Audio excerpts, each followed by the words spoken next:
नमस्कार मित्रांनो, श्रीलंका सिरीजमध्ये पुन्हा एकदा आपले स्वागत आहे. श्रीलंकेतील आजचा पहिला दिवस, परंतु सिरीजचा हा दुसरा व्हिडिओ. जर तुम्ही पहिला व्हिडिओ पाहिला नसेल तर व्हिडिओची लिंक वर दिलेली आहे. दुपारी जवळपास 2 वाजता आम्ही हॉटेलवर पोहोचलो.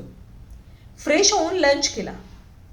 थोडा वेळ आराम करून कोलंबो शहराच्या सफरीवर निघालो. कोलंबो हे श्रीलंकेची राजधानी, त्याचबरोबर मुख्य व सर्वात मोठे शहर आहे. मुख्य शहर असल्याने चांगलीच वर्दळ होती. कोलंबोमधील प्रमुख आकर्षणे ही आमच्या हॉटेलपासून 3 ते 4 किलोमीटरच्या अंतरावर होती. त्यामुळे आम्ही पायीच जाण्याचे ठरवले. सर्वप्रथम आम्ही पोहोचलो कोलंबोच्या मरीन ड्राईव्हवर. मस्त असा निळाशार समुद्राचा आनंद घेत आम्ही थोडा वेळ तिथेच घालवला. या मरीन ड्राईव्हच्या समोर सर्व 5 स्टार हॉटेल्स आहेत.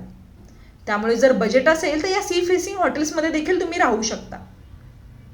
या ठिकाणाला गॉल फेस ग्रीन असेही म्हटले जाते. मरीन ड्राईव्हवर थोडा वेळ घालवून आम्ही पुढील अट्रॅक्शनकडे निघालो, ते म्हणजे इंडिपेंडन्स स्क्वेअर. हे एक राष्ट्रीय स्मारक असून ब्रिटिशांकडून श्रीलंकेला मिळालेल्या स्वातंत्र्याचे प्रतीक आहे. या स्मारकाच्या छतावर विविध प्रसंग कोरलेले आपल्याला दिसून येतात. येथील परिसर खूपच शांत असून या स्मारकाच्या शेजारी सुंदर असे गार्डन देखील आहे. तुम्ही जर श्रीलंकेला येत असाल तर या ठिकाणाला नक्की भेट द्या. इंडिपेंडन्स स्क्वेअर बघून झाल्यानंतर आम्ही गंगारामा टेम्पल पाहण्यासाठी गेलो. या मंदिराजवळ पोहोचेपर्यंत अंधार झाला होता. रात्रीच्या वेळेत हे मंदिर अजूनच सुंदर दिसत होते. गंगारामा टेम्पलसाठी 500 LKR म्हणजेच भारताचे 125 रुपये एंट्रन्स फी आहे. मुख्य मंदिर हे बुद्धांचे असून मंदिरामध्ये गणपती तसेच इतर देवतांच्या मूर्ती देखील आहेत. या मंदिराच्या थोडंसं पुढे सीतामलका हे मंदिर आहे. तळ्याच्या एका काठाला पाण्यामध्ये हे मंदिर आहे आणि मंदिराच्या मागे उंच उंच इमारती. पाण्यामधील हे मंदिर खूप सुंदर वाटते. श्रीलंकेमध्ये खूप सारे बौद्ध मंदिरे, लेणी आपल्याला पाहायला मिळतात. याचबरोबर बऱ्याच ठिकाणी गणपतीचे मंदिरे देखील पाहायला मिळतात. स्थानिक लोकांकडून कळाले की श्रीलंकेमध्ये काही ठिकाणी गणेशोत्सव देखील साजरा केला जातो. कोलंबो हे मुख्य शहर असल्याने या ठिकाणी खूप सारे मॉल्स देखील आहेत. त्यामुळे लोकल फूड सोबतच वेस्टर्न फूड देखील इथे मिळते. कोलंबोमध्ये सी फूड खाण्यासाठी फेमस असे मिनिस्ट्री ऑफ क्रॅब हे रेस्टॉरंट आहे.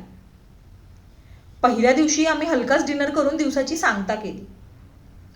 दुसऱ्या दिवशी सकाळी लवकर आवरून पुन्हा एकदा गंगाराम मंदिरात गेलो. शनिवार असल्याने मंदिरात खूप गर्दी होती. सकाळी पुन्हा एकदा मंदिर बघून तिथेच असणाऱ्या एका छोट्याशा रेस्टॉरंटमध्ये आम्ही नाश्ता केला. मंदिर बघून झाल्यानंतर आम्ही निघालो तिथे जवळ असणारा रेड मॉस्क पाहायला. ही मॉस्क पूर्णपणे लाल रंगाची असून त्याचे आर्किटेक्चर खूपच युनिक आहे. आतमध्ये व्हिडिओ शूटिंगसाठी परवानगी नाही. या मॉस्कला भेट देऊन आम्ही आमच्या पुढील प्रवासाला सुरुवात केली. कोलंबोमध्ये शॉपिंगसाठी खूप सारे मॉल्स आहेत. यापैकी डच हॉस्पिटल शॉपिंग डिस्ट्रिक्ट हे शॉपिंगसाठी खूप फेमस डेस्टिनेशन आहे. या ठिकाणी आपल्याला सुविनर्स देखील मिळून जातात. कोलंबोमध्ये आम्ही एका छोट्याशा होमस्टेमध्ये राहिलो होतो. शहराच्या मधोमध एक सुंदर असा बंगला. या स्टेसाठी आम्ही 2500 भारतीय रुपये पे केले होते. या चार्जेसमध्ये ब्रेकफास्ट इन्क्लूड नव्हता. जर तुम्हाला देखील हा स्टे बुक करायचा असेल तर लिंक डिस्क्रिप्शनमध्ये दिली आहे.